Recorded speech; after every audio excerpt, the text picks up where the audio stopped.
నమస్తే అండి, రేవతి వంటలకు స్వాగతం. ఈరోజు మనం కొబ్బరి నూసు ఎలా తయారు చేసుకోవాలో చూద్దామండి. కోరి పెట్టుకున్న కొబ్బరి తురుము, బెల్లం, యాలకులు, పంచదార పౌడరు, నెయ్యి, డ్రై ఫ్రూట్స్, కిస్మిస్లు, పచ్చిపప్పు, అలాగే కాజు, బాదం కట్ చేసి పెట్టుకున్నవి. స్టవ్ ఆన్ చేసి ప్యాన్ పెట్టుకున్న తర్వాత 2 స్పూన్లు నెయ్యి వేసుకుని డ్రై ఫ్రూట్స్ ఒకసారి ఫ్రై చేసుకోవాలి. లైట్గా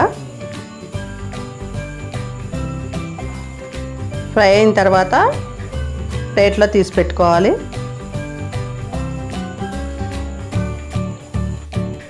అదే ప్యాన్లో బెల్లం కూడా వేసుకుని ఒక పెద్ద గ్లాస్ వాటర్ పోసుకుని పాకం పట్టుకోవాలండి. మనం 2 పెద్ద సైజు కొబ్బరికాయలు తీసుకున్నాం. దానికి 300 గ్రాముల బెల్లం వేసుకున్నాం. బెల్లం అంతా కరిగి కొంచెం అలాగా మరిగేటప్పుడు డ్రై ఫ్రూట్స్ వేసుకుని కలుపుకోవాలి. ఇందులో మనం తురుము పెట్టుకున్న కొబ్బరి తురుము కూడా వేసుకోవాలి.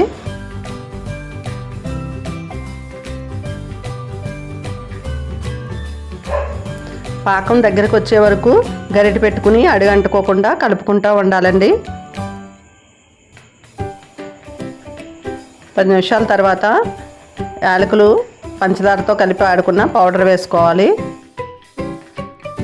ఇది కూడా కలిపిన తర్వాత 2 స్పూన్లు నెయ్యి కూడా వేసుకోవాలండి.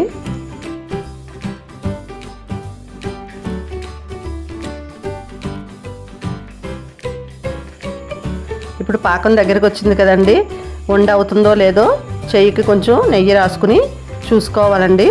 అలా ఉండ కింద వచ్చింది కదండి. ఇప్పుడు మనం స్టవ్ ఆఫ్ చేసుకుని ప్లేట్లో కొంచెం నెయ్యి వేసుకుని ప్లేట్ అంతా రాసుకున్న తర్వాత కొబ్బరి నూజు ప్లేట్లో వేసుకుని సమానంగా సర్దుకోవాలండి. కొంచెం చల్లారిన తర్వాత చాకుతో మనం కట్ చేసుకోవాలి.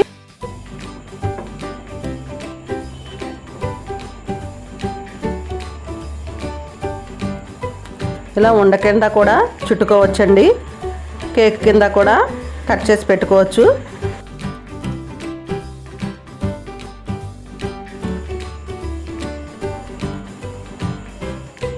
ఎంతో టేస్ట్గా ఉండే కొబ్బరి నూజు రెడీ అయిపోయింది కదండి. ఈ విధంగా మీరు కూడా ట్రై చేసి టేస్ట్ చేయండి. ఈ వీడియో కనుక నచ్చితే లైక్ చేయండి, షేర్ చేయండి, సబ్స్క్రైబ్ చేసుకోండి.